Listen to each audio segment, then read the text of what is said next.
Hello guys, मैं आप सभी का स्वागत करती हूँ क्रिस्टल ऑल स्टडी चैनल पे। तो आज हम पढ़ेंगे थेल्स की फिलॉसफी के बारे में। तो थेल्स सबसे पहले है कौन, आपको ये पता होना चाहिए। थेल्स कौन है? ग्रीक फिलोसोफर हैं। थेल्स हमारे ग्रीक फिलोसोफर हैं। Thales was born in Miletus in Ionia, Asia Minor in 6th century BC. तो थेल्स कब बॉर्न होते हैं? 6th सेंचुरी बीसी में। Thales is considered to be the father of Greek philosophy. Thales क्या consider होते हैं? Father of the Greek philosophy. Aristotle जो है, एरिस्टोटल उनका मेजर सोर्स है जो कि हमें बताते हैं उनकी फिलोसफी और साइंस के बारे में। He was a materialistic thinker since he attributed everything to one element that is water. तो थेल्स कौन है? थेल्स हमारे मेटेरियलिस्टिक थिंकर हैं बेसिकली, और ये क्या एट्रीब्यूट करते हैं कि जो कुछ भी है सब कुछ वाटर से जनरेट होता है। जो मेन एलिमेंट है इनका, ये वाटर के बारे में ही बात कर रहे हैं। He is remembered primarily for his cosmology based on water as the essence of all matter। तो क्या कह रहे हैं कि वाटर ही ऑल मैटर का एसेंस है, और जो अर्थ है वो फ्लोट करता है ऑन अ वास्ट सी में। Thales was interested in almost everything. Thales बहुत सी चीज़ों में इंटरेस्टेड है। Investigating almost all areas of knowledge, बहुत सी नॉलेज वो गेन करते हैं फिलोसफी के बारे में, history, science, mathematics, engineering, geography and politics. He usually considered one of the 7 sages of the ancient Greek. ये क्या कंसिडर होते हैं? One of the 7 sages of ancient Greece. Thales was mainly the founder of Miletus school of philosophy. Thales कौन है? Thales क्या करा है इन्होंने? फाउंडर है किसके? मिलिक्टस स्कूल ऑफ फिलोसफी के। Thales was contemporary. थेल्स के कंटेम्प्रेरी कौन कौन है? सोलन और क्रिसियस हैं। An eclipse of the sun occurred 585 BC and Thales is alleged to have predicted it with a feat for astronomy of that time। So अब हम लोग राइटिंग की बात करेंगे। थेल्स की राइटिंग तो ज़्यादा कुछ हम लोगों ने राइटिंग में नहीं देखा है। No writing of Thales was extant even in the time of Aristotle. Aristotle के टाइम पे भी थेल्स की राइटिंग हमने नहीं देखी थी। It is believe that he has wrote nothing. तो जो पहला प्रिंसिपल की बात करते हैं थेल्स यहाँ पे, वो क्या है? All thing is water. क्या है? सब चीज़ वाटर है। All comes from water and all returns from water. क्या कहते हैं? सब कुछ, जो कुछ भी आता है वो वाटर से ही आता है, जो कुछ भी जाता है वो वाटर में ही जाता है। Secondly, the earth is flat disc which floats on water. ये क्या कह रहे हैं कि अर्थ भी कहाँ फ्लोट कर रहा है? वाटर पे। देखिए गाइस, यहाँ पे भी लिखा है water is the first principle of everything. ये किसने कहा है? ये किसने कहा है गाइस? ये हमारे थेल्स फिलोसोफर ने कहा है। The first, which is chief proportion, means that water is one primal kind of existence, that everything else in the universe is merely a modification of water। ये क्या कहते हैं कि पहला जो प्रिंसिपल है वो क्या है? वाटर है, और जो कुछ भी यूनिवर्स में है वो क्या है? मॉडिफिकेशन है वाटर्स का। एनेक्सिमेंडर जो है वो डिसाइपल है किसके? थेल्स के। और जो एनेक्सिमेनासिस हैं वो डिसाइपल हैं एनेक्सिमेंडर की। They all worked on a similar problems. तो ये सारे के सारे किस प्रॉब्लम के बारे में बात करेंगे? अब हम वो देखेंगे। ये द नेचर ऑफ मैटर के बारे में बात करते हैं and the nature of change के बारे में। But they each propose a different material. जैसे कि थेल्स ने बात करी है वाटर के बारे में, इसी तरह से एनेक्सिमेंडर, एनेक्सिमेसिस, ये डिफरेंट प्रिंसिपल के बारे में बात करते हैं। उनका अलग ही कुछ सोर्स है। Thales has also introduced geometry. Thales क्या इंट्रोड्यूस करा है? थेल्स ने ज्योमेट्री भी इंट्रोड्यूस करी है। Thales taught the Egyptians to measure their height through the shadow of that pyramid। तो थेल्स क्या कहते हैं? इजिप्शियन से इन्होंने ये इनको कहा है कि वो अपनी हाइट को मेजर कर सकते हैं अपने शैडो के through. Thales of Miletus was not simply a theorist. ये सिर्फ और सिर्फ थ्योरिस्ट नहीं है, ये हमारे theoretical understanding of the world को प्रैक्टिस में लाते हैं। Thales believe that the world was made of water. Thales क्या बिलीव करते हैं? जो वर्ल्ड है, जो हमारा जो ये अर्थ है, ये कहाँ फ्लोट कर रहा है? वाटर पे फ्लोट कर रहा है। And that at some point everything would return to water.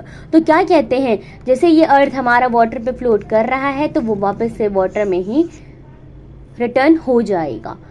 According to Aristotle, तो एरिस्टोटल क्या कहते हैं, Thales was the origin of believe that soul is property of things. जो सोल है वो प्रॉपर्टी है थिंग्स की. That is to be found everywhere, वो कहीं पे भी पाई जा सकती है. This idea would have been procedure of Plato's concept of soul. Heraclitus की philosophy के बारे में. Heraclitus was born at 535 BC and died in 475 BC. It is believed that he was lived at the age of 16. तो guys सबसे पहला point ये है कि हेराक्लाइटस बॉर्न कब होते हैं, आपको ये लिखना है 535 BC में, एंड डाइड कब होते हैं 475 BC में. फिर इनकी एज बतानी है कि ये जिए कब तक थे, 60 ईयर एज तक ये जिए रहे होंगे ऐसा माना गया है. ओके, अब हम आगे बढ़ते हैं. Second point, he was subsequently to Xenophanes contemporary to Parmenides and older than Zeno. तो इसमें क्या बोला गया है कि ये सब्सिक्वेंटली किसके थे, ज़ेनोफेन के थे, और इनके कंटेम्पररी पे कौन चल रहा था, पैरामेंडीज थे, और ये किससे ओल्डर थे, ज़ीनो से. ओके, 3 नेम्स अभी बोले गए हैं, 3 फिलोसोफर के नेम हैं ये. ही रन पैरेलल टू, ये किसके पैरेलल चल रहे थे, एलेक्टस स्कूल के पैरेलल चल रहे थे. ये कहाँ का है, पैरामेंडीज के स्कूल हैं ये एलेक्टस. He was man of Ephesus of Asia Minor. कहाँ का मैन है ये, Ephesus of Asia Minor का. He mentioned Xenophon and Pythagoras term of oblique. Homer he thinks should be taken out and with. His philosophical principle is direct antithesis of ellipticism. The elliptist has thought that only being is and becoming is not at all. All change or becoming are mere illusion. तो ये लोग क्या कहते हैं, ये कहते हैं कि जो इलेक्टलेस जो हमें बताया गया है वहाँ पे क्या बताया गया है कि बीइंग है और बिकमिंग कुछ नहीं है. Becoming is not at all. Being किस लिए, बिकमिंग कुछ भी नहीं है, बीइंग इज है. बीइंग को इज माना गया है, becoming is not at all. Guys इसको आप बहुत ही अच्छे से समझना. क्यों कहा गया है ऐसा, क्योंकि all changes, all becoming are mere an illusion.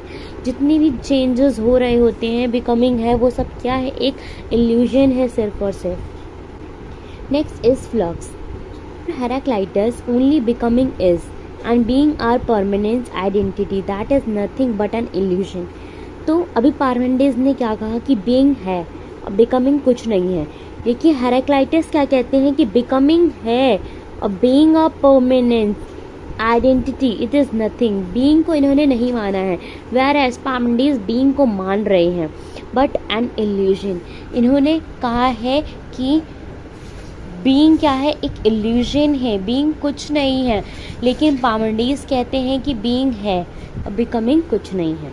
ये बिकमिंग को मानते हैं.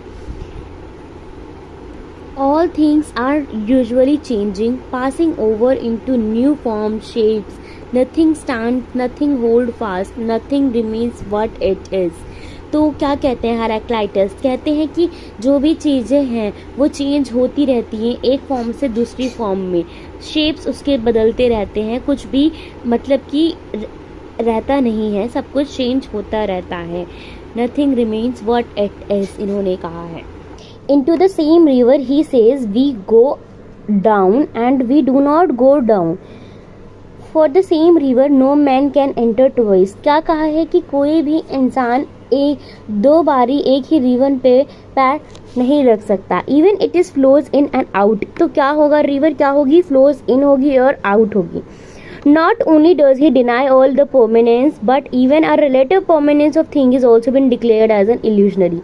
तो यहाँ पे ये क्या कहते हैं कि जो परमानेंस है, सिर्फ इन्होंने बीइंग को ही परमानेंस नहीं माना है, उससे रिलेटिव जो भी चीज़ें होगी उन सबको इन्होंने डिक्लेयर कर दिया है as an illusion. According to the Heraclitus, जो nothing is even the same, क्या कह रहे हैं, कुछ भी सेम नहीं है, इट नथिंग रिमेन्स आइडेंटिकल, कुछ भी आइडेंटिकल नहीं है, it is from the one movement and to the another movement, एक मूवमेंट ये रहता है, अनदर मूवमेंट ये नहीं रहता है। The appearance of relative permanence is an illusion, तो क्या कह रहे हैं, जो अपीयरेंस है हमारे रिलेटिव परमानेंस का वो क्या है, इल्यूजन है। क्यों कहा है इन्होंने ऐसा, because we think that wave जो होती है वो पास करती है over the surface of the water से, सरफेस ऑफ द वाटर से हमारी वेव क्या करती है, पास करके निकल जाती है at the same time, at the same identical wave. For Heraclitus, according to the Heraclitus, ये क्या कहते हैं कि जो परमानेंट अपीयरेंस है थिंग का वो रिजल्ट करता है इनफ्लो एंड आउटफ्लो, उसको क्या कहा है, all is flux.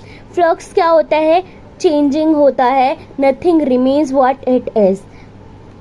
Not only do thing change from one movement to the another movement, ये कह रहे हैं कि सिर्फ और सिर्फ चीज़ें चेंज नहीं हो रही हैं, ये एक मूवमेंट पे होती हैं, even in one movement it is and another movement it is not, oneness is and oneness is not. ये क्या है, किसका मीनिंग है, ये बिकमिंग का मीनिंग है। The elective describe it with two concept, तो क्या इसे डिस्क्राइब करा गया है इलेक्टिव्स ने, बीइंग और नॉट बीइंग को डिस्क्राइब करा है कि जो बीइंग होता है वो ट्रूथ होता है, रियलिटी होती है, और नॉट बीइंग क्या होता है, वो फॉल्स होता है, सिर्फ और सिर्फ इल्यूजन होता है। ये किसने कहा है, इलेक्टर्स के फिलॉसफी से ये आया है।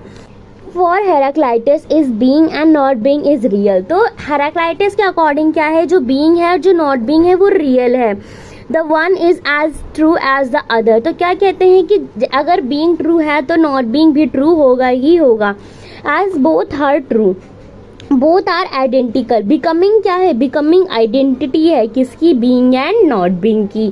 For becoming has only two forms, becoming की क्या कितनी फॉर्म है, टू फॉर्म है, arising of the thing and passing away, किसी चीज का होना और किसी चीज का पास हो जाना।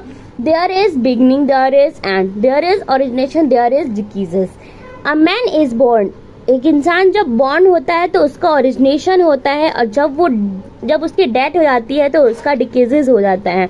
बिटवीन, तो इससे क्या हमें पता चलता है कि हमारे डेथ और हमारे बॉर्न होने में क्या है, इंटरमीडिएट चेंज होते रहते हैं, ये रिमेन नहीं रहता है, नथिंग रिमेन्स, हर चीज़ चेंज होती है, तो इसे ही हम लोग क्या कहते हैं, फ्लक्स कहते हैं। चलिए अब हम आगे बढ़ते हैं। ओरिजिनेशन क्या है, origination is passage of not being into being, not being को बीइंग में करने का पैसेज है, और डिकीजेस क्या है, बीइंग को नॉट बीइंग में लाने का प्रोसेस है। बिकमिंग जो होता है इज द टू फैक्टर्स, किसके फैक्टर्स है, बीइंग एंड नॉट बीइंग के हैं, and it means that one form into another, तो ये क्या करता है, एक फॉर्म से अनदर फॉर्म में इन्हें इंटरमीडिएट चेंज करता रहता है। आई होप गाइज आप लोगों को समझ में आ रहा होगा ये हेराक्लाइटिस की फिलॉसफी के बारे में। ये फ्लक्स की बात करते हैं, हमेशा चेंजेस की बात कर रहे हैं, कहते हैं कि nothing remains what it is, कहते हैं कि कोई भी चीज़ ऐसी नहीं है जो जैसी ही पड़ी रहे वो ऐसी नहीं हो सकती, उसे चेंज होना ही होता है, हर चीज़ चेंज होती है। अब हम आगे पढ़ते हैं। अकॉर्डिंगली वी थिंक, जो हमारी डेथ होती है उसका कुछ ना कुछ एक्सटर्नल कॉज होता है, जैसे कि डेथ एक्सीडेंट के द्वारा हो सकती है या फिर किसी चीज़ डिसीज हो जाए तब हो जाती है। The nature of man, death is always due to the external cause, जो हमारी डेथ होती है वो एक्सटर्नल कॉज की थ्रू होती है। Therefore if we could remove cause, अगर हमें अपने कॉज को हटाना है तो हमें कॉन्कर करना होगा क्या, death. There is no reason why science is not advance so far as to eliminate disease and accident from the life. Science भी इस चीज़ में एडवांस नहीं हो पाई है आज तक कि हमारी डिसीज को एलिमिनेट कर सके और एक्सीडेंट्स को हमारे लाइफ से हटा सके। Not only being for the Heraclitus identical with not being, ये क्या कह रहे हैं कि सिर्फ बीइंग ही आइडेंटिकल नहीं है नॉट बीइंग के according, but everything in the universe, हर चीज़ का यूनिवर्स में कुछ ना कुछ अपोजिट होता ही है। Everything in the universe has its own tension, कुछ भी चीज़ होती है या कुछ भी होता है तो उसका कुछ ना कुछ हमारे टेंशन होती ही होती है। हेराक्लाइटस बिलीव करते हैं कि ये इम्पॉसिबल है मान लेना कि किसी भी चीज़ का true nature of the object हो सकता है due to the change we live in the world of flux. क्या कह रहे हैं कि हेराक्लाइटस बिलीव कर रहे हैं कि ये इम्पॉसिबल है कि हम लोग किसी भी ऑब्जेक्ट का ट्रू नेचर पहचान सकें। क्यों? क्योंकि हर बार ये चेंज होता रहता है due to the world of flux. तो हमारी फ्लक्स की वजह से as physical bodies are growing and dying all the time, Heraclitus explain करते हैं this flux by examining the unity of opposition. जैसा कि मैंने अभी बताया आपको कि हर चीज़ का कुछ ना कुछ अपोजिट इफेक्ट होता ही होता है। तो यहाँ पे ये यही बता रहे हैं कि फ्लक्स के वजह से भी कुछ ऐसा होगा कि वो चीज़ चेंज हो जाएगी, उसका अपोजिट कुछ ना कुछ निकल के आएगा ही आएगा। जैसे हम अगर बॉर्न होते हैं तो हमें मरना पड़ता ही पड़ता है, ऐसा नहीं है कि कोई इंसान हमेशा जीवित रहेगा। Heraclitus thought that opposites are basically really one and identical. तो क्या बोल रहे हैं कि हेराक्लाइटस ये मानते हैं कि जो अपोजिट्स है वो रियली एक ही हैं और आइडेंटिकल हैं, ऐसा नहीं है। What does this mean? इसका मतलब क्या है? The idea of unity of opposite is often misunderstand to mean the opposite things are identical. तो ये चीज़ इन लोगों ने गलत मान लिया था, गलत अंडरस्टूड कर लिया था कि अपोजिट थिंग्स हमेशा आइडेंटिकल होंगी, but opposite things are not identical. ये आइडेंटिकल नहीं होती हैं, ये ट्रांसफॉर्म होती रहती है, इंटरचेंज होती रहती हैं, क्योंकि हमारा जो वर्ल्ड है वो फ्लक्स है। He thinks that opposite may be present in the same time. For example, same things may be hot or cold. क्या कह रहे हैं कि ये इस तरह से उसको ले रहे थे अपोजिशन को कि एक टाइम पे वो हो भी सकता है और एक टाइम पे वो नहीं भी हो सकता है। जैसे कि सेम टाइम पे कोई चीज़ हॉट और कोल्ड हो सकती है। Every life is guaranteed with death which each that they can found new life. तो क्या कह रहे हैं कि जितनी भी लाइफ होती है अगर हमें डेथ मिलती है तो उसके बाद हम लोग न्यूली बॉर्न भी होते हैं। ऐसा नहीं है कि एक बार इंसान मर गया तो वो बॉर्न नहीं होगा किसी न किसी रूप में वो बॉर्न होगा, राइट। चलिए अब हम फायर के बारे में आगे डिस्कस करेंगे। Fire plays a central role in Heraclitus philosophy. तो फायर क्या कर रहा है? बहुत ही अच्छा और सेंट्रल रोल प्ले करता है हमारे हेराक्लाइटस की फिलॉसफी में, बिकॉज जो हेराक्लाइटस की फिलॉसफी है उसमें इन्होंने क्या बताया है कि जो एंटायर कॉज होता है, कॉस्मोसिस होती है एंड इवन लिविंग फायर है। अकॉर्डिंग टू द हेराक्लाइटस जो फायर है वो बेसिक एलिमेंट है हमारे वर्ल्ड का। The fire Burns continuously up and down. Fire is transform into water of which half turns into fire, wind and half into the earth. There is no God, no creator in this world, but it is ever living fire. We believe that soul is a mixture of fire and water. तो इसमें इन्होंने क्या कहा है कि जो fire है वो एक बारी में ट्रांसफॉर्म हो जाता है वाटर के थ्रू, और उसी के अलावा वो विंड में फिर अर्थ में चेंज होता रहता है धीरे धीरे करके। तो ये क्या कहते हैं कि हमारा जो गॉड है वो हमारे गॉड नहीं है, कोई गॉड नहीं हो सकती, कोई क्रिएटर नहीं है इस वर्ल्ड का। सिर्फ और सिर्फ फायर को इन्होंने माना है कि फायर है इस वर्ल्ड का क्रिएटर। और जो सोल होता है, जो हमारा सोल होता है, ये लोग मानते हैं कि किसका मिक्सचर है? वो फायर और वाटर का मिक्सचर है। Heraclitus is not an materialistic. Heraclitus materialistic नहीं थे थेल्स की तरह। Thales was looking for the physical substance. तो थेल्स किसको मान रहे थे? Thales was looking for the physical substance that matter was built upon. Thales mainly हमारे वाटर को मानते हैं। Heraclitus was more interested in the principle for the explanation of universe. Heraclitus बहुत ही ज़्यादा इंटरेस्टेड थे ताकि वो और भी कुछ हमारे यूनिवर्स के बारे में जान सके। The principle was Heraclitus doctrine of universe flux. Heraclitus describe करते हैं world rather dramatically as in ever living fire. तो हेराक्लाइटस हमारे वर्ल्ड को क्या कहते हैं? Ever living fire. Heraclitus does not mean to say that all things literally come from fire. Heraclitus ये भी नहीं कहते हैं कि हर चीज़ फायर से आई हुई है। It is constantly changing, transforming eternally. Guys, जितना मैंने बताया है आपको, अगर आप उतना ही एग्ज़ाम में लिख के आएंगे तो आप ज़रूर बहुत ही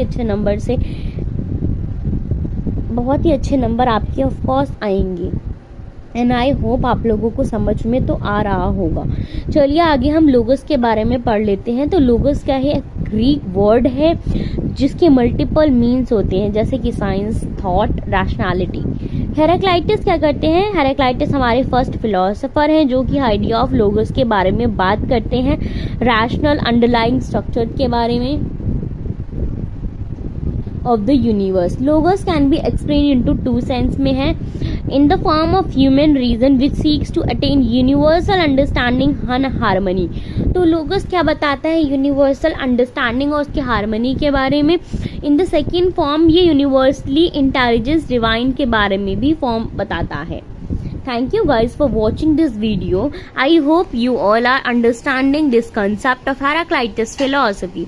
हम पढ़ेंगे John Rawls a theory of justice, right. तो जो थ्योरी ऑफ जस्टिस है वो किसने दी थी? जॉन रॉल्स ने दी थी, for making a good society. So what is a good society according to you? एक अच्छी सोसाइटी किस तरह होनी चाहिए? In which your interest are privilege position, जहाँ पे हमारे इंटरेस्ट प्रिविलेज पोजिशन पे हो। लिमिटेशंस क्या होनी चाहिए? कि वो अनजस्ट ना हो और अनफेयर ना हो। तो John Rawls has tried to provide a theory of justice, जो कि फेयर होनी चाहिए और जस्ट होनी चाहिए। तो अब वो कैसे होगी? एक इंडिविजुअल्स को पता होना चाहिए कि उसे कैसे डिसीजन लेना है अपनी सोसाइटी को ऑर्गेनाइज कराने के लिए, but they should be in original position. उन्हें ओरिजिनल पोजीशन में होना होगा behind the wheel of ignorance. Wheel of ignorance एक ऐसी सिचुएशन है इन विच do not know the position where he or she is going to occupy, rich, poor, privilege and disadvantage. उन्हें कुछ नहीं पता होगा वो कौन सी पोजीशन पे है, वो रिच है, पुअर है, या क्या है। Taking decision from point of view of worst of, उन्हें कैसा डिसीजन लेना होगा जो कि वर्स्ट ऑफ उनके लिए। In complete ignorance individual will not know who and what they will be. उन्हें नहीं पता वो कौन है और वो कहाँ पे अब पोजीशन पे होने वाले हैं, किस पोजीशन पे। तो वो लोग क्या करेंगे? वो लोग ऐसा ही डिसीजन लेंगे जो कि रूल एंड ऑर्गेनाइजेशंस के लिए फ्यूचर को डिसाइड कर सके, फ्यूचर सोसाइटी के लिए हो और एक फेयर डिसीजन हो सब मेंबर्स के लिए। Advantage of creating this situation, क्या एडवांटेज होगा ऐसे सिचुएशंस का लाने का? It would make sense for each person acting in his और her own interest to try to think of rules of organization that will reasonable opportunity to the weaker section. तो ऐसी position में आने से क्या होगा? जो वीकर सेक्शन पे जो लोग हैं उन्हें क्या होगा? उन्हें भी प्रॉफिट होगा, वो लोग भी एक अच्छी पोजीशन पे आ सकेंगे। उन्हें नहीं, पहली बात तो ये भी है कि उन्हें पता ही नहीं होगा कि वो वीकर सेक्शन पे ही है, क्योंकि वो व्हील ऑफ इग्नोरेंस में है, behind the wheel of ignorance. तो यही ट्राई करेंगे कि अच्छा से अच्छा डिसीजन ले सकें। As it is impossible to erase our own identity and imagine yourself under the wheel of ignorance, it is difficult for most of the people to self-sacrifice and share their good fortune with strangers. Failing in limitation, then how does this idea work? ये idea कैसे work करेगा? Wheel of ignorance accept करता है people to just be their usual rational self. It is in their interest to think from the position of worst off. ये भी यही कह रहा है कि आइडिया कैसे वर्क करेगा। हमें ऐसी पोजीशन, हम ओरिजिनल पोजीशन पे हैं जो कि behind the wheel of ignorance, नहीं पता कि हम किस पोजीशन पे हैं। हम लोग एक अच्छा डिसीजन लेने की कोशिश करेंगे। ये ग्रीक फिलोसफी सेमेस्टर 2, ठीक है। टॉपिक क्या है? एनाक्सिमेंडर। क्या पढ़ना है हमें? एनाक्सिमेंडर के फिलोसफी के बारे में। तो एनाक्सिमेंडर बेसिकली है कौन? ठीक है, तो एनाक्सिमेंडर एक ग्रीक फिलोसफर है। कहाँ का? मिलेटस का। कहाँ का? ग्रीक फिलोसफर है मिलेटस का, जो कि बॉर्न होता है अराउंड 611 BCE में एंड डाइड होता है 547 BCE में, ठीक है। तो बेसिकली हमें ये जरूर पता होना चाहिए कि ये बॉर्न कहाँ हुआ था, कब हुआ था और कब डाई हुए थे, ठीक है। एलेक्जेंडर की फिलोसफी के बारे में आप इतना तो जान गए। एलेक्जेंडर एक ग्रीक फिलोसफर है जो कि कहाँ का है? मिलेटस का है। बॉर्न कब हुआ था? 611 BCE में एंड डाई कब होता है? 547 BCE में। ये स्टूडेंट है थेल्स का और अनदर अर्लियर फिलोसफर का। किसका स्टूडेंट है? He was a student of Thales, ठीक है। He was one of the first people to write about philosophy. तो ये एक ऐसा पहला पीपल है जो कि किसके बारे में लिखता है, अबाउट फिलोसफी के बारे में लिखता है। इसे लॉट ऑफ नॉलेज होती है किसकी, ज्योग्राफी में की। He believe to be the first person to make a map of the world. तो ये भी बिलीव होता है, ये अपने बिलीव करता है कि ये क्यों, कौन है ये फर्स्ट पर्सन है जिसने मैप बनाया हमारे वर्ल्ड का। आगे हम बात करते हैं इनके मेन आइडियाज के बारे में, ठीक है। द एप्रियन, तो इनका जो मेन आइडिया है एप्रियन को लेके, थेल्स कहते हैं कि एवरीथिंग कम फ्रॉम वाटर। तो थेल्स क्या कहते हैं कि कोई कुछ भी चीज है वो किससे आई है, वाटर से आई है। बट एनेक्सिमेंडर कहते हैं no, it is not water और नोन थिंग, ठीक है, वो कोई वाटर या नोन थिंग नहीं है। वो बिलीव करते हैं कि सारी चीजें जो आई हैं, वो जितने भी सब्सटेंस है वो कहीं ना कहीं एप्रियन से आए हैं, ठीक है। एप्रियन क्या है, इन्फिनिटी है, बाउंडलेस है, लिमिटलेस है, ठीक है। तो उसकी कोई शेप, उसका कोई कलर या हम उसके बारे में ऐसा कुछ नहीं जानते हैं, वो इन्फिनाइट है, वो बाउंडलेस होता है, ठीक है। कोई भी चीज वाटर से नहीं आई है, ये चीज एनेक्सिमेंडर ने डिनाई कर दिया। And was not like anything we know, तो ऐसा भी नहीं हो सकता है कि हम जो चीज जानते हैं वो एवरीथिंग है, ठीक है। उन्होंने साफ इनकार कर दिया है, डिसएग्री कर दिया थेल्स के वाटर वाले कॉन्सेप्ट से। आगे हम बात करते हैं how the universe was made. तो यूनिवर्स अब कैसे बना, from the एप्रियन।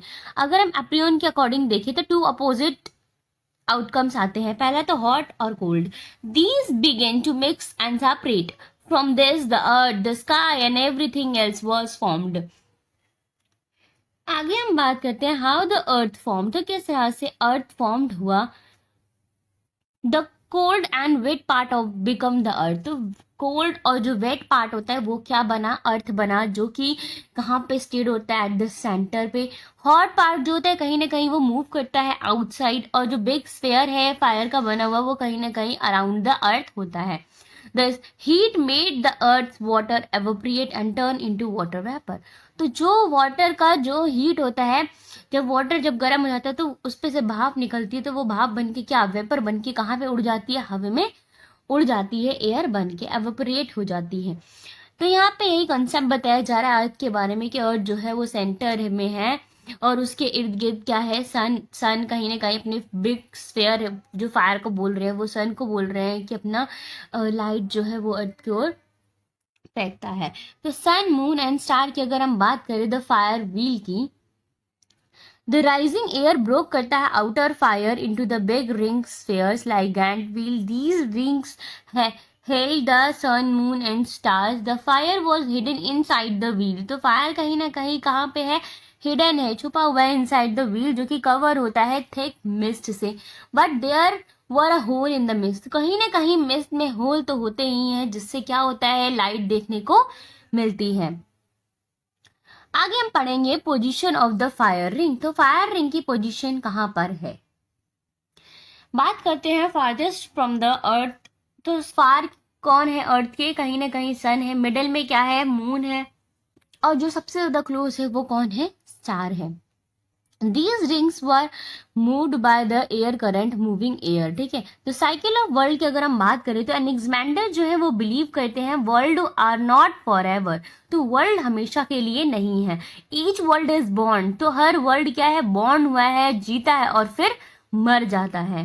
Then a new world is form, तो उसके बाद क्या होगा, एक न्यू वर्ल्ड फिर से बनकर आएगा, फिर से वो साइकिल चलेगी बॉर्न होने की, जीने की और मरने की। Some says world happen one after another, तो कुछ लोग क्या कहते हैं कि वर्ल्ड जो है वो एक के बाद एक होते रहते हैं।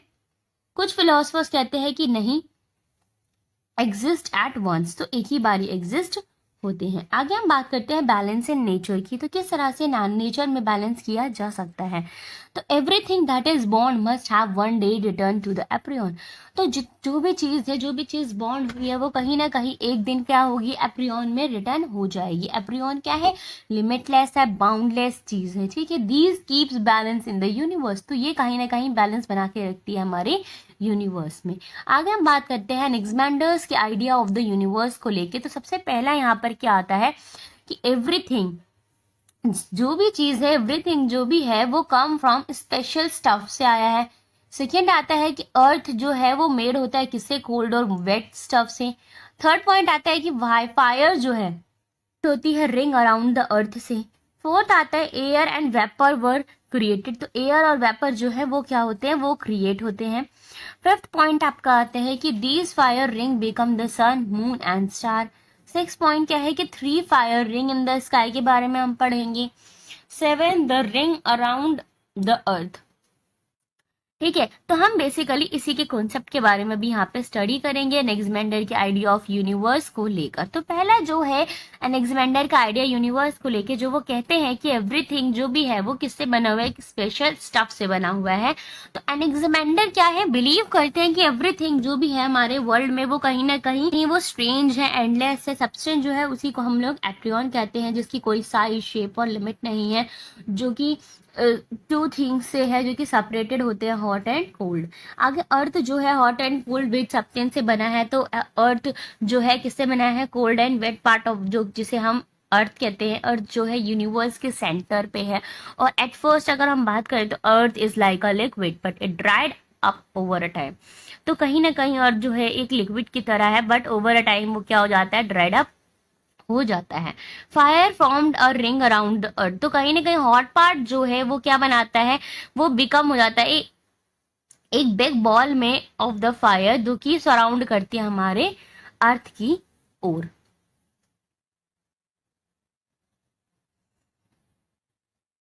आगे हम बात करते हैं air and vapour were created. तो एयर और वेपर जो है वो क्रिएट होती है कैसे, जो फायर जब हीट हो जाएगा, वाटर जब फायर के जरिए से हमारे अर्थ में, तो वाटर वेपर क्या होगी, वो एवोपरेट होगी। कैसे बन के, एयर बन के क्या होगी, हवा में उड़ेगी।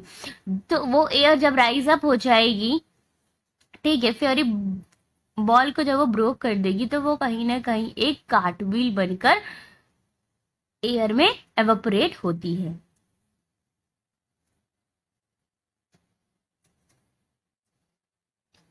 आगे हम बात करते हैं these fire ring become sun moon and star. तो कहीं ना कहीं जो फेयरी रिंग्स होती हैं वो कवर्ड होती है थिक क्लाउड और मिस्ट से। तो कहीं ना कहीं उस मिस्ट में भी होल होता है, जिसकी वजह से फायर्स को हम लोग देख पाते हैं, इनसाइड उसके अंदर की लाइट हमें देखने को मिल पाती है। ठीक है, 3 फायर रिंग की जो बात करी गई है स्काई में, तो पहला आता है सन, दूसरा मून और तीसरा क्या है, स्टार। तो सन क्या है, आउटर मोस्ट रिंग होती है। मून कौन होती है, मिडल रिंग होती है। और स्टार की बात करें तो वो कहीं ना कहीं क्लोजेस्ट है, इनर मोस्ट रिंग है, और क्लोजेस्ट किसके है, अर्थ की।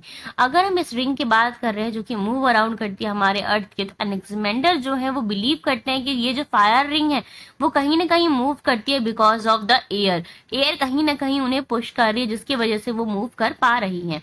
द अर्थ जो है स्टेड है स्टिल इन द सेंटर पे, और रिंग स्पून करती है अराउंड इट।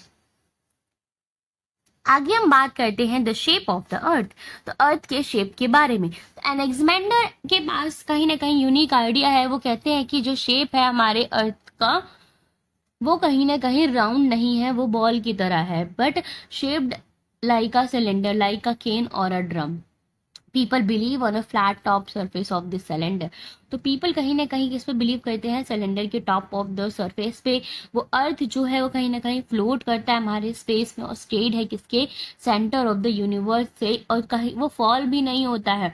क्यों, क्योंकि उसको क्या मिल रही है, इक्वल एयर मिलती है ऑल द डायरेक्शन से। ठीक है, how life begin, early theory of evolution. तो अब हम ये पढ़ेंगे नेक्स्ट की थ्योरी में। यहाँ पे हम बात करते हैं कि Anaximander also tried up to explain how life begin and change. तो in the beginning the earth was covered with water. तो बिगनिंग में अगर हम देखें तो अर्थ क्या था, अर्थ क्या था, कवर्ड था वाटर से, जो कि फ्लूइड है। एज द सन हीटेड अर्थ, जब सन हीट कर देगा अर्थ को, तो क्या होता है, वाटर एवोपरेट होता है, और फ्रॉम द हीट और मॉइस्चर लिविंग थिंग क्या होते हैं, स्टार्टेड होते हैं टू फॉर्म। ठीक है, एट द फर्स्ट अगर हम बात करें तो जो लिविंग थिंग है वो कहीं ना कहीं सिंपल है और स्मॉल है। कहीं ना कहीं उनके मोर कॉम्प्लेक्स आइडियाज हैं, जो कि कभी ना कभी चेंज होते रहते हैं। ह्यूमंस जो है वो कहते हैं कि first like fish living in the water.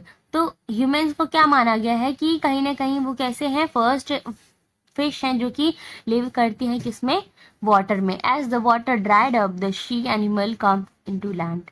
तो जैसे ही पानी क्या हो जाता है, ड्राइड अप होने लगता है, कि जो उसकी जो एनिमल होते हैं वो कहाँ पे आना स्टार्ट करते हैं, लैंड की ओर। They adopted their water bodies slowly change to the land. Why Anaximander was important. तो अब एनेक्समेंडर इम्पॉर्टेंट क्यों है? तो थेल्स जो थे उनके टीचर थे, वो कहते हैं कि जो भी चीज़ है वो किससे आई है, वाटर से आई है। बट एनेक्सिमेंडर कहते हैं no no, everything is come from the apeiron invisible endless substance. ठीक है, he also try to explain how the world, किस तरह से वर्ल्ड और लाइफ डेवलप्ड होती है, ठीक है, उसके ज़रिए, और किस तरह से बिग स्टेप फॉरवर्ड उन्होंने लिया इसको थिंक करने में और इमेजिन करने में। तो thank you guys for watching this lecture. हमारा एनेक्सिमेंडर का कॉन्सेप्ट यहीं पे ख़त्म होता है। और अगर आपको ये पीडीएफ चाहिए तो हमारे टेलीग्राम चैनल है क्रिस्टल और स्टडी के नाम से, ठीक है, आप उसे भी फॉलो कर सकते हैं और हमें वहाँ पे जाके कमेंट कर सकते हैं। ठीक है, जब बेसिकली क्या पढ़ेंगे, हमारा ग्रीक फिलोसफी सेमेस्टर 2। ठीक है, तो टॉपिक क्या है, Anaximenes philosopher of the iconic school के बारे में पढ़ेंगे। तो बेसिकली एनेक्सिमीनीज है कौन? ठीक है, एनेक्सिमीनीज जो है वो लिव करते हैं मिलिटस में, जस्ट लाइक थेल्स और एलेक्जेंडर की तरह ये भी एक फिलोसफर है जो कि डायड होते हैं 524 BCE में। ठीक है, तो इन्होंने क्या लिखा था, एक बुक लिखी थी, स्मॉल पार्ट उसका कहीं ना कहीं वो सर्व होता है आज भी हमारे वर्ल्ड में। ये फॉलो क्या करते हैं, आइडिया थेल्स का और एलेक्जेंडर का, बट इनका खुद का भी कहीं ना कहीं एक यूनिक थॉट है। आगे हम बात करते हैं व्हाई डिड एनेक्सिमीनीज बिलीव। तो व्हाट डिड एनेक्सिमीनीज बिलीव, तो किस चीज पे एनेक्सिमीनीज जो है बिलीव करते थे? तो ये किस पे बिलीव करते थे, एयर पे। उनका फर्स्ट प्रिंसिपल क्या था, एयर।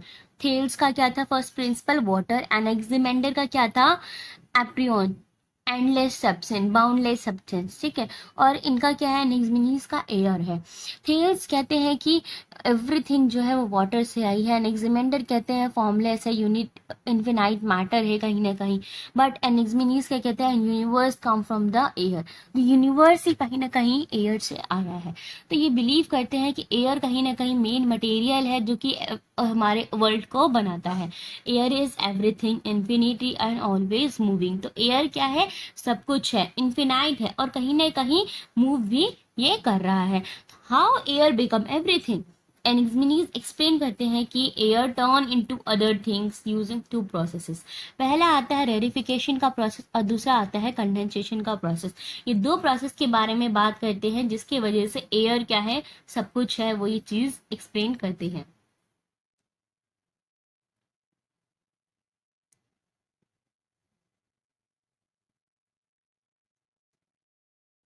यहाँ पे अब हम बात करते हैं रेरिफिकेशन के बारे में, जो कि एनेक्सिमीनीज बताने की कोशिश करते हैं। वो कहते हैं व्हेन एयर स्प्रेड आउट, तो जब एयर स्प्रेड आउट होता है वो कहीं ना कहीं क्या बनता है, हॉटर बनता है और टर्न अप होता है एयर इनटू फायर में। ठीक है, तो फायर क्या करती है, फ्लोट अप होती है और फॉर्म करती है सन एंड स्टार को। तो ये कहीं ना कहीं इनका पहला पॉइंट है, क्या है रेरिफिकेशन में, कि एयर जो है वो स्प्रेड आउट होती है, क्या बनती है, हॉट हो जाती है, उसके वजह से फायर बनती है और फायर के फ्लोट अप होने की वजह से, उसकी फॉर्म होने की वजह से क्या होता है, स्टार और सन फॉर्म होता है। दूसरा पॉइंट है एनेक्सिमीनीज का कि कंडेंसेशन को लेके, कि जब एयर स्क्वीज्ड होती है, ठीक है, तो वो क्या बनती है, कोल्ड हो जाती है, कोल्डर बनती है। उसके वजह से क्या होता है, क्लाउड, वाटर, अर्थ, फाइनली रॉक भी फॉर्म होते हैं। ठीक है, इनका ये क्या हुआ, ये दूसरा पॉइंट हुआ अपने स्टेटमेंट को जस्टिफाई करने का कि एयर जो है वो एवरीथिंग है। सो व्हाई बिकमिंग थिकर और thinner, air become everything we see around us. ठीक है, तो ये क्या कहते हैं कि एयर जो कहीं ना कहीं हमारे आसपास जो भी चीजें हैं वो सब किसके वजह से है, एयर की वजह से है। आगे हम बात करते हैं साइकिल ऑफ द वर्ल्ड के बारे में। तो लाइक एनेक्सिमीनीज जो कि दोनों दोनों बिलीव करते हैं वर्ल्ड पे, दीज वर्ल्ड आर क्रिएटेड, तो कहीं ना कहीं वो क्या करे गए हैं, क्रिएट करे गए हैं, बनाए गए हैं और रिटर्न होते हैं किस पे, एयर पे जाके। Some people thought these world come one after the another, तो कुछ पीपल क्या सोचते हैं कि वर्ल्ड एक के बाद एक आता है, बट मैनी क्या सोचते हैं और अनदर फिलोसफर सोचते हैं कि ये एग्जिस्ट सिर्फ एक बार ही करते हैं एज अ सेम टाइम पे। ठीक है, उसके बाद ये अगेन एग्जिस्ट नहीं करते हैं। आगे हम बात करते हैं the shape of the earth के बारे में। तो अर्थ की शेप कैसी है, ठीक है, एनेक्सिमीनीज बिलीव करते हैं कि जो अर्थ है वो कहीं ना कहीं फ्लैट डिस्क है, वो कहीं ना कहीं फ्लैट लाइक स्ट्रक्चर है, लेकिन एनेक्सिमेंडर ने कहा था कि वो कहीं ना कहीं सिलेंडर लाइक स्ट्रक्चर है। This disc float on air just like leaf might float on wind. Basically यहाँ पे क्या बात हुई है, एनेक्सिमीनीज कह रहे हैं कि जो अर्थ है वो कहीं ना कहीं फ्लैट डिस्क शेप में है, कहीं ना कहीं प्लेट लाइक शेप में है, ठीक है। जिस तरह से लीफ फ्लोट करती है विंड के चलने पे, उसी तरह से फ्लैट डिस्क जो है वो भी फ्लोट करता है एयर के चलने पे। Y air? एयर ही इनका इंस्पिरेशन क्यों था एनेक्सिमीनीज का? तो एनेक्सिमीनीज ने चूज करा था air because of the breath की वजह से, ठीक है। तो जो हम लोग सांस लेते हैं उसकी वजह से उन्होंने कहा कि एंशिएंट टाइम की अगर हम बात करें तो पीपल जो है, जो भी पीपल आज जी पा रहे हैं, जब हम सांस लेते हैं तो वही कहीं ना कहीं साइन था हमारे जिंदा होने का। तो उन्होंने क्या कहा, air equals to life equals to और सोर्स ऑफ एवरीथिंग। तो एयर ही लाइफ है और हमारे जितना भी सोर्स है वो सब क्या है, एयर की वजह से ही आया है। Why Anaximenes better than Anaximander? तो क्यों एनेक्सिमीनीज बेटर थे एनेक्सिमेंडर से?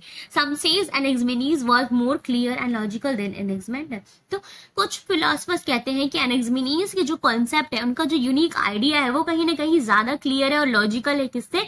एनेक्सिमेंडर से। वाई एनेक्सिमेंडर ने पहला सब्सटेंस अपना फॉर्मलेस बताया था, he did not explain how it become all thing. तो लेकिन वो ये एक्सप्लेन कर नहीं पाए, उसको जस्टिफाई नहीं कर पाए कि वाई, क्यों एवरीथिंग जो है वो फॉर्मलेस होगा, क्यों एंडलेस है, ठीक है।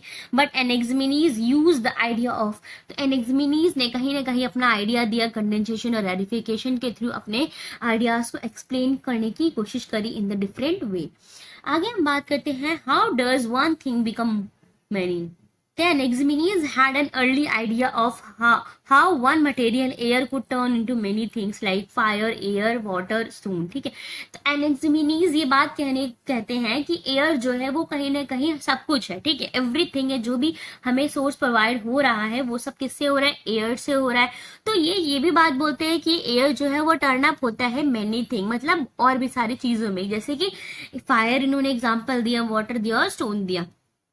इफ यू कंप्रेस एयर, अगर हम स्क्वीज कर दें उसको तो स्मॉल स्पेस में, तो कहीं ना कहीं हैवी और सॉलिड, वो कहीं ना कहीं हैवी और सॉलिड बन जाएगा, ठीक है।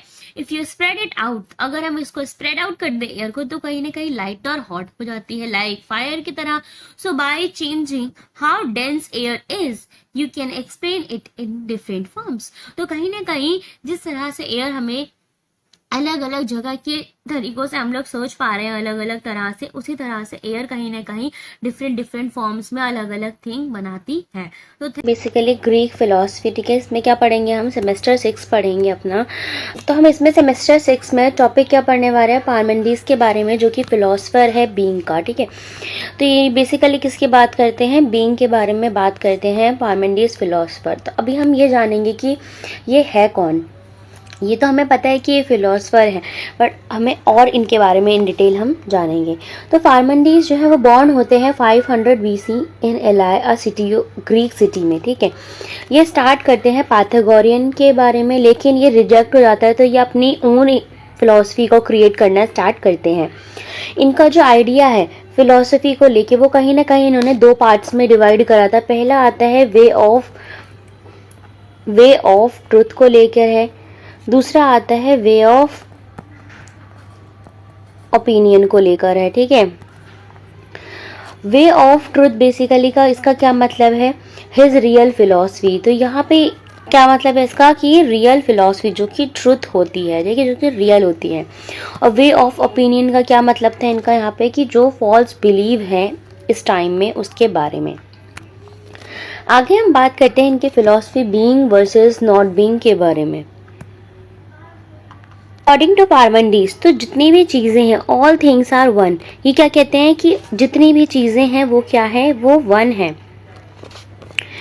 और दिस वन इज बीइंग, वो क्या कहते हैं, जितनी भी चीज़ें हैं, ऑल थिंग्स, ठीक है, ऑल थिंग्स जो हैं वो क्या है, वन है।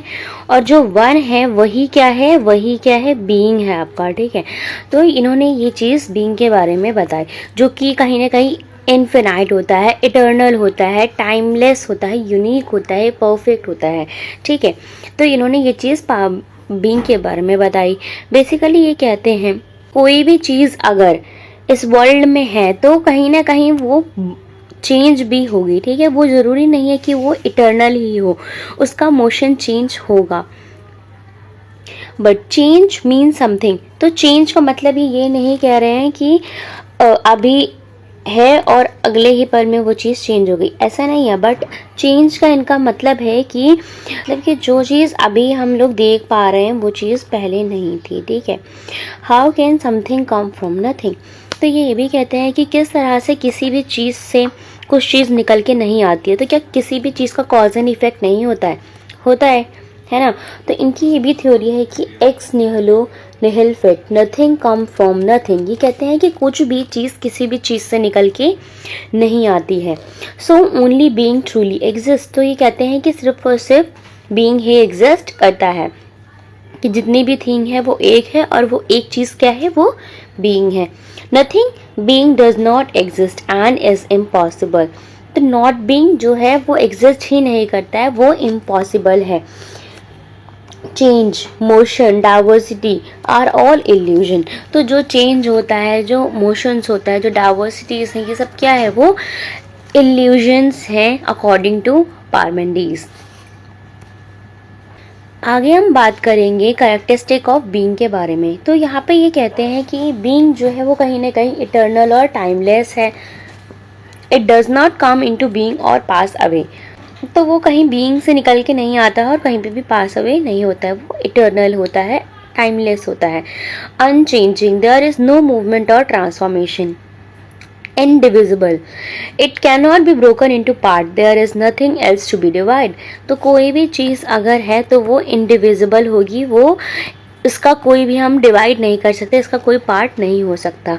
Whole and one, it is complete in itself. तो कोई चीज़ है तो वो खुद से ही होगी, वो होल है, वो वन है, ठीक है, वो कंप्लीट है खुद में। नॉट इन टाइम और स्पेस। तो ये बीइंग जो है वो कहीं टाइम और स्पेस में नहीं होता है, उसका कोई पास्ट प्रेजेंट फ्यूचर नहीं होता है, ठीक है। जो अभी है वही होगा। It is simply is. Pure, isness.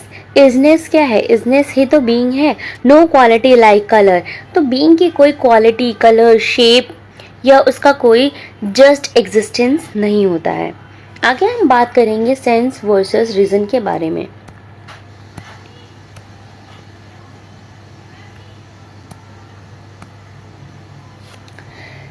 Sense, two way to know. तो किसी भी चीज़ को जानने का दो तरीका होता है, या तो सेंस करना या तो उसके रीजंस पता करना। सबसे पहला आता है सेंस, किसी चीज़ को देखना, सुनना, ठीक है। उससे हमें क्या पता चलता है? Show world full of change. तो कहीं ना कहीं हमें उससे वर्ल्ड के बारे में पता चलता है, दिस वर्ल्ड इज़ फॉल्स। तो हम किस चीज़ को सुनते हैं, ठीक है, देखते हैं। हम क्या देखते हैं कि क्या ये चीज़ सही है, क्या ये चीज़ गलत है। हमने जो सुना, क्या वो चीज़ हमने सही सुनी है, ठीक है। पहला पॉइंट हो गया आपका सेंस करना। दूसरा आता है आपका रीज़न करना, कि क्रिटिकल थिंकिंग, लॉजिकल थिंकिंग होनी चाहिए अंडरस्टैंड करने की किसी भी चीज़ को। तो अंडरस्टैंड करने के लिए बीइंग को कहीं ना कहीं रीज़न की ज़रूरत पड़ती है, विच इज़ ट्रू और अनचेंजिंग, ठीक है, जो कि कहीं ना कहीं ट्रू भी होता है और अनचेंजिंग होता है। This is first time in philosophy difference between sense and reason is made. तो पार्मेनिडीज ने पहली बार ये चीज़ डिफरेंस करा सेंस और रीज़न को लेकर। आगे हम बात करेंगे materialism versus idealism, two views on Parmenides, ठीक है। पार्मेनिडीज के दो व्यूज़ के बारे में, मटेरियलिज्म और आइडियलिज्म को लेकर। तो यहाँ पे मटेरियलिज्म इंटरप्रिटेशन में पार्मेनिडीज क्या कहते हैं कि कुछ चीज़ें जो हैं वो मटेरियलिस्टिक होती हैं। क्यों?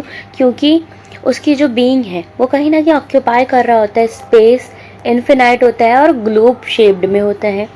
कहीं ना कहीं उसकी शेप होती है और साइज भी होती है, जो कि क्योंकि वो क्या है, वो मटेरियल है।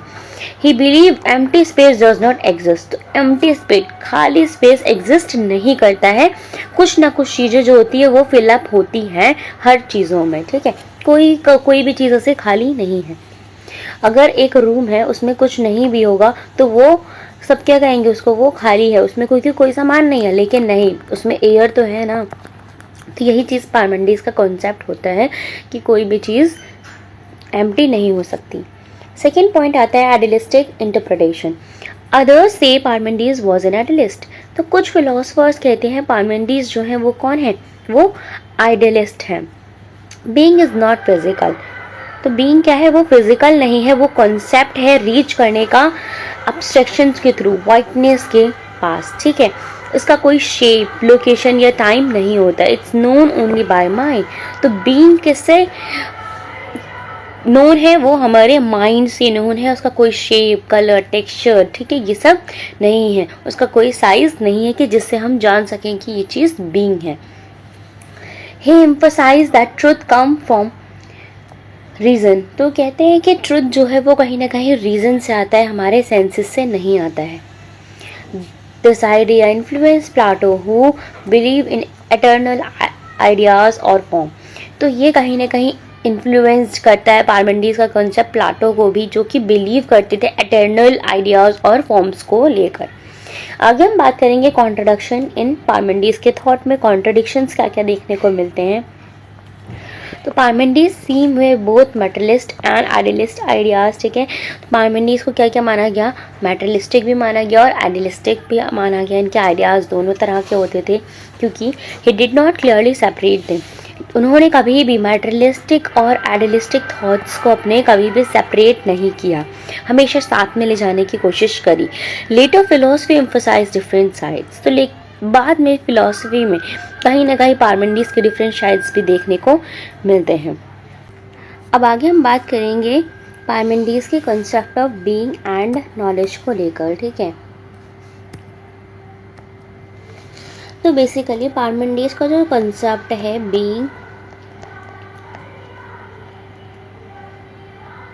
एंड नॉलेज को लेकर, ठीक है, तो इसमें पार्मेनिड्स क्या कहते हैं, अकॉर्डिंग टू पार्मेनिड्स, इसमें पार्मेनिड्स का कहते हैं अकॉर्डिंग टू पार्मेनिड्स कि कहीं ना कहीं यहाँ पे क्लोज रिलेशन है किसके किसके बीच में, थिंकिंग के बीच में और बीइंग के बीच में, ठीक है। कहीं ना कहीं क्लोज रिलेशन है। थिंकिंग जो है, थिंकिंग का मतलब क्या है, नोइंग, किसी चीज़ को जानना, ठीक है, उसके बारे में सोचना।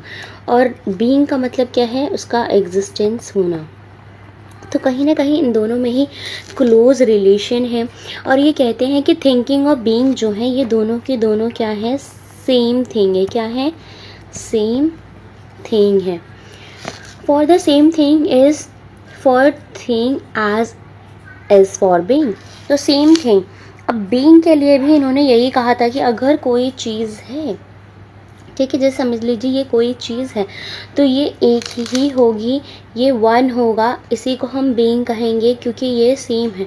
तो यहाँ पे भी अगर थिंकिंग और बीइंग अगर सेम है और तो ये क्या मानी जाएगी, अगर ये वन है, सेम है, तो ये क्या माना जाएगा, बीइंग समझा जाएगा, ठीक है। According to Parmenides which is not subject of our thought. तो कोई चीज़ अगर हमारे सब्जेक्ट ऑफ थॉट का नहीं है तो वो एग्जिस्ट नहीं करेगा, ठीक है, वो बीइंग नहीं होगा। ट्रू नॉलेज की अगर हम बात करें, पार्मेनिड्स रियलाइजेशन करते हैं कि जो बीइंग है वो कहीं ना कहीं ट्रू नॉलेज है और नॉलेज जो है वो कहीं ना कहीं अटेन होती है नॉट बाय सेंसेस। तो नॉलेज हमें किससे मिलती है, रीज़न से मिलती है, क्रिटिकल थिंकिंग से, लॉजिकली, ठीक है। नॉलेज हमें सेंसेस से गेन नहीं होती है। ट्रुथ और अपीयरेंस। तो यहाँ पे पार्मेनिड्स कहते हैं ट्रुथ जो है, जो रियलिटी है, ठीक है, रियलिटी किससे आ सकती है, रियलिटी आने का जरिया क्या है, वे ऑफ ट्रुथ। तो कहीं ना कहीं ट्रुथ का वे होना चाहिए जिससे हमें रियलिटी पता चलती है। आगे हम बात करते हैं ओपिनियन की। तो ओपिनियन हमारा किससे आता है, वे ऑफ अपीयरेंस से। किससे आता है, वे ऑफ अपीयरेंस से, ठीक है। तो ये दो पॉइंट कहीं ना कहीं पार्मेनिड्स के कॉन्सेप्ट से हमें देखने को मिलते हैं कि जो रियलिटी है वो कहीं ना कहीं हमारा वे है ट्रुथ को पाने का, और जो ओपिनियन है वो कहीं ना कहीं अपीयरेंस को गेन करने का हमारा तरीका है। तो पार्मेनिड्स यहाँ पे आर्ग्यू करते हैं, उनका जो कंसेप्ट है द वे ऑफ ट्रुथ को, वो अगेंस्ट होते हैं किसके, द वे ऑफ अपीयरेंस के। तो वो इसको तो मानते हैं लेकिन इस चीज़ के अगेंस्ट होते हैं, वे ऑफ अपीयरेंस के अगेंस्ट हैं। In the way of truth Parmenides did not discuss what that was, तो वो कभी भी डिस्कस नहीं करते थे कि ये चीज़ बेसिकली है क्या, बट उन्होंने ये हमेशा बताया कि एग्जिस्ट करती है परमानेंटली और कहीं ना कहीं ये बीइंग है, ये ट्रुथ है। बेसिकली आज हम पढ़ेंगे हमारा ग्रीक फिलॉसफी। तो यहाँ पे बेसिकली क्वेश्चन नोट कर आया है कि इज सोक्रेट्स अ सोफिस्ट, ठीक है। तो ये जो स्टेटमेंट हमें ये चीज़ प्रूव करनी है या डिनाई करनी है, क्या सोक्रेट ही सोफिस्ट थे, हाँ या ना, ठीक है। सबसे पहले आता है वॉज सोक्रेट्स अ सोफिस्ट। तो हम बात करेंगे at first glance some believe, तो कुछ फिलोसफर्स बिलीव करते हैं कि सोक्रेट्स वॉज अ सोफिस्ट। तो सोक्रेट्स कौन थे, वो ही सोफिस्ट थे, specially because how he appears in Aristophanes plays, ठीक है। तो जिस तरह से वो अपीयर करते थे एरिस्टोफोन्स में, ठीक है, क्लाउड्स को लेके, उस तरीके से क्या लगता था कि सोक्रेट्स ही सोफिस्ट हैं। He portrayed as a teachers using clever arguments, ठीक है। तो कहीं ना कहीं वो टीचर थे और क्या यूज़ करते थे, क्लेवर आर्ग्यूमेंट्स यूज़ करते थे, ठीक है। However Socrates is fundamental different, तो कहीं ना कहीं सोक्रेट्स का फंडामेंटल डिफरेंट था फ्रॉम सोफिस्ट से, ठीक है, इन बोथ मैथड और एम्स को लेके, मैथड में भी और एम्स में लेकर। अगर हम सोक्रेट्स के मैथड और एम्स की बात करें तो वो डिफरेंट है सोफिस्ट के मैथड और एम्स को लेकर, ठीक है। तो आगे हम देखते हैं व्हाट आर सोफिस्ट। तो सोफिस्ट है कौन अब, sophist were professional teacher in ancient Greece. तो सोफिस्ट कौन थे, प्रोफेशनल टीचर थे एंशियंट ग्रीस में। ये क्या टॉट करते थे, रेटोरिक के बारे में टीच करते थे, द आर्ट ऑफ प्रस्यूजन, ठीक है। और क्लेम करते थे कि ये टीच करते हैं सक्सेस, टीच करते हैं वो कहीं ना कहीं सक्सेस लेके आता है इन पब्लिक लाइफ में लोगों की, ठीक है। और ये चार्ट भी करते थे मनी फॉर अपनी टीचिंग के लिए। इनका जो मेन गोल था वो कहीं ना कहीं ये था कि अपनी आर्ग्यूमेंट्स पे विन करना, ठीक है, वो चाहे सच हो या ना हो। They focused on subjective reality, तो कहीं ना कहीं सोफिस्ट जो थे वो सब्जेक्टिव रियलिटी पे बिलीव करते थे। व्हाट वर्क्स और कन्विंस, जो कि वर्क करे और कन्विंस कर सके, चाहे वो ट्रुथ हो या ना हो, ठीक है। आगे हम बात करते हैं सोक्रेट्स वर्सेस सोफिस्ट को लेकर।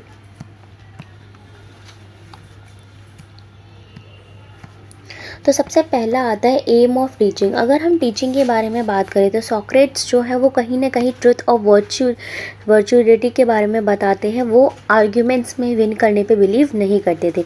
वेयर एज अगर हम सोफिस्ट को देखें तो वो ऑलवेज फोकस करते थे अपने प्रेसिजन पे, अपनी सक्सेस पे, और उनका आर्ग्यूमेंट ट्रुथ हो ना हो वो विन पे ही, आर्ग्यूमेंट के विनिंग पे बिलीव करते थे।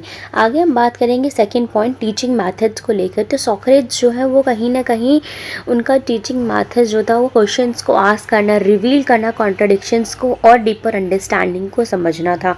वेयरएज अगर हम सोफिस्ट के बारे में बात करें तो वो यूज़ करते थे रेटोरिक, प्रेसिजन स्पीच को लेकर और कन्विंस करना दूसरों को, चाहे वो ट्रू हो या ना हो, ठीक है। थर्ड पॉइंट इनका यह आता है कि व्यू ऑन नॉलेज। तो नॉलेज को कि सोक्रेट्स और सोफिस्ट का क्या व्यू रहा। सोक्रेट्स बिलीव करते थे ऑब्जेक्टिव रियलिटी को, जो कि ट्रुथ जो है वो कहीं ना कहीं इंडिपेंडेंट है उनके पर्सनल डिज़ायर्स पे लेकर, ठीक है। वो ये कहते थे ट्रुथ जो है वो कहीं ना कहीं इंटरडिपेंडेंट होता है, ठीक है, लोगों के अपने खुद के डिज़ायर्स पे, वो ऑब्जेक्टिव नॉलेज होती है, ठीक है। और जो सोफिस्ट थे वो किस पे बिलीव करते थे, सब्जेक्टिविटी पे बिलीव करते थे, अपने खुद के पर्सनल ओपिनियन और गोल्स को लेकर, ठीक है। आगे हम बात करते हैं इनके एटीट्यूड टुवर्ड्स ट्रुथ को लेकर। तो किस तरह से ये इनका क्या एटीट्यूड था टुवर्ड्स ट्रुथ, ठीक है, ट्रुथ को लेकर। तो सोक्रेट्स जो है वो क्लेम करते हैं to know nothing, always seeks true definition of justice virtue extra, ठीक है। तो कहीं ना कहीं सोक्रेट्स जो है वो ऐसा क्लेम करते हैं कि उन्हें जैसे कि कुछ पता नहीं है, बट वो डिफाइन करने की कोशिश करते हैं जस्टिस को और वर्चुअलिटी को, ठीक है। सोफिस्ट जो है वो कहीं ना कहीं क्लेम करते हैं कि उन्हें हर चीज़ पता है, और जो उनका जो वो टीच करते हैं वो कहीं ना कहीं उनके कॉमन ओपिनियन पे भी होती है, बट लेकिन वो ट्रू है उनके अपने सेंस से। अगर हम बात करते हैं मोरल पर्सपेक्टिव को लेके दोनों के, तो मोरल पर्सपेक्टिव में सोक्रेट्स और सोफिस्ट जो हैं वो बताते हैं। सॉक्रेट्स कहते हैं कि वो बिलीव करते हैं ऑन द गुड लिविंग्स पे, वेयर है सोफिस्ट जो है वो रीज़न पे बिलीव करते हैं कि जो उन्हें चाहिए होता है, चाहे वो सही हो या ना हो, ठीक है, not necessary to be good, ज़रूरी नहीं है कि वो गुड हो, बट वो कहीं ना कहीं रीज़न पे ही बिलीव करते थे। Criticise sophist for being greedy and dishonest, तो कहीं ना कहीं सोफिस्ट जो थे वो ग्रीडी और डिसऑनेस्ट भी थे। Why people confuse Socrates with sophist, तो क्यों पीपल कंफ्यूज हुए सॉक्रेट्स और सोफिस्ट को लेकर। सॉक्रेट्स कहीं ना कहीं लाइक सोफिस्ट ही थे, जो कि पब्लिक इंटेलेक्चुअल थे और डिस्कस करते थे एथिक्स और सोसाइटी को लेकर। तो कहीं ना कहीं ये पहला रीज़न रहा जिससे सॉक्रेट्स और सोफिस्ट में कन्फ्यूज़न हुई। प्लाटोस के एर्लियर डायलॉग्स में भी देखा गया कि सॉक्रेट्स जो है वो डिबेट करते हैं एज अ फेमस सोफिस्ट को लेकर। Both were viewed with the suspicion by common Athenians and linked to the declining of the tradition value, तो दोनों के दोनों ही कहीं ना कहीं सस्पेशंस थे बाय एथेंस और लिंक्ड होते थे डिक्लाइन ट्रेडिशनल वैल्यूज़ को लेकर। कहीं ना कहीं इनके जो कॉमिक प्ले राइट एरिस्टोफोन्स था इन द क्लाउड पोर्ट्रेट करती है सॉक्रेट्स एज अ सोफिस्ट को लेकर, which may have mislead some people. तो कहीं ना कहीं इनके जो प्ले राइट थी, ठीक है, एरिस्टोफोन्स को लेकर, इनका जो एक प्ले राइट है एरिस्टोफोन, तो इसमें इन्होंने इन द क्लाउड के बारे में बात करी है। तो कहीं ना कहीं वहाँ पे भी हमें देखा गया है कि सॉक्रेट्स और सोफिस्ट को लेके बहुत ज़्यादा कन्फ्यूजन रही है, मिसलीड रहा है पीपल्स में, ठीक है। Why Socrates is not a sophist, तो क्यों अब सॉक्रेट्स सोफिस्ट नहीं है।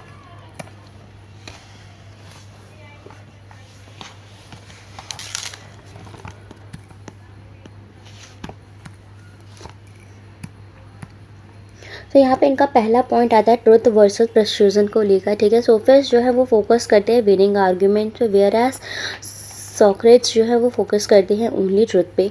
सेकेंड पॉइंट आता है नो पेमेंट, तो सोफिस्ट जो है वो फीस चार्ज करते थे, वेयर एज सॉक्रेट्स ने कभी भी मनी को एक्सेप्ट नहीं किया।